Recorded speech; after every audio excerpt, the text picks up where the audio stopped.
ভাই বিরাদার সবাই বলে আমি নাকি সুখী। মানবতার সেবায় এক অনন্য নাম এখন রাজু খান। অসহায় নারীর বিয়ের ব্যবস্থা করা, দরিদ্র গরিব মানুষের পাশে দাঁড়ানো সহ আর্থিক সাহায্য প্রদান এখন তার রোজগার ব্যাপার।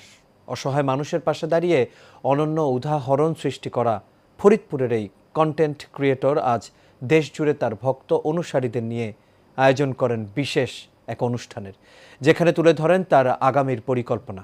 সাদ্দাম হোসেনের রিপোর্ট জানাচ্ছেন শেখ ফাহিম। একসময় সামান্য কিছু টাকার জন্য মানুষের দাঁড়ে দাঁড়ে ঘুরেছেন। এখন তিনি প্রতি মাসে আয় করছেন লক্ষ লক্ষ টাকা। আর সেই আয় দিয়ে বিলাসী জীবনযাপন না করে দাঁড়িয়েছেন অসহায় মানুষের পাশে। বলছি ফরিদপুর জেলার সালতা উপজেলার মাঝারদিয়া ইউনিয়নের কন্টেন্ট ক্রিয়েটর রাজু খানের কথা। খ্যাতিমান এই কন্টেন্ট ক্রিয়েটর